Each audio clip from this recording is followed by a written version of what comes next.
This is our COVID Roundup and CDC update for December 27th, 2024. Starting in reverse, we're going to begin with wastewater scan in the 148 reporting wastewater facilities to wastewater scan in the US, where we can clearly see over the past 3.5 weeks that there's been a very dramatic increase in COVID wastewater concentration in the US, with levels in several places already reaching peaks of the previous summer. And because of the holidays over the next several weeks, I only expect this number to continue increasing. My three major reasons behind this is 1, due to holiday gatherings, 2, due to the emergence of LP 8.1, which is growing quite rapidly, and 3, due to the fact that we're only in the middle of our COVID spatiotemporal spread, where it starts in the east-northeast, it moves through the center of the country, hits California, and then spreads elsewhere. So when we look to California and the 28 reporting wastewater facilities there, we are just starting to see an increase in California, which is what I call phase 3, when it hits California and really starts growing here, because then we see that explosion throughout the entire country, where it then peaks and holds for about 2 to 3 weeks. Which is why, despite us being quite high right now in several places, I don't think we're at that peak just yet. It's starting to look more and more like we're going to have a delayed peak COVID wave this winter, or that is my opinion and current speculation based off of the available data. Now, before moving on, I'd be remiss not to mention that Verily, which is our COVID wastewater contractor, which supplanted Biobot Analytics, despite doing so little, they've managed to make it even worse because their website currently is not functioning for the COVID wastewater monitoring. They truly are our worst COVID wastewater contractor.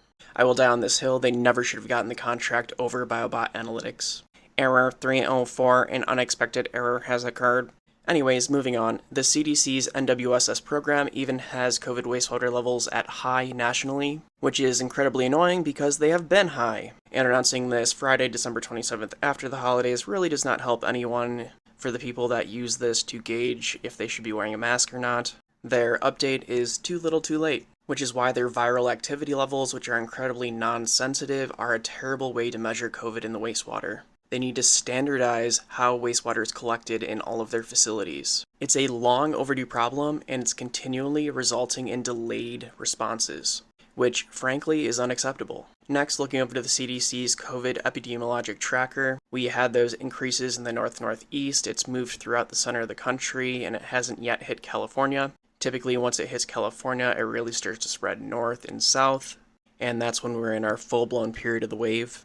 For reference, this is what it looked like last reporting period, and this is what it looked like towards the start of the month, starting in the east-northeast, migrating through the middle of the country, and propagating even further towards the west, and this is where we're at right now. So what variants are driving this wave? Well, predominantly it's going to be XEC.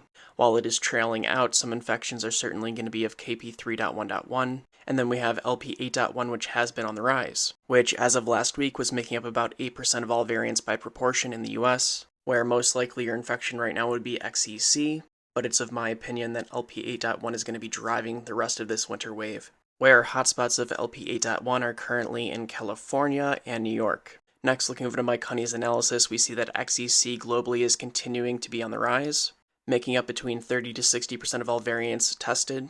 However, in the countries where LP8.1 has been detected, it is growing quite rapidly, with high levels of early detection in Hong Kong and Brazil. So again, I think we're poised for a later winter peak than we have had in the past, because we have the possible emergence of a dominant variant after a long period of diversification. We have very large increases in levels of community spread just before the holidays and during the holidays. And from the current spread in the country, it looks like we're entering this third stage, where we wipe across the country into California. When it hits California, it usually goes up and down, sort of like a ricochet, and that's typically when we're hitting our peak. So everything is pointing to us not being at our peak yet, which would make this a highly atypical year because typically we peak around the first week of January, if not at the end of December. The peak this year might be pushed out a couple weeks to even the end of the month of January, early February. This is very possible, but not certain.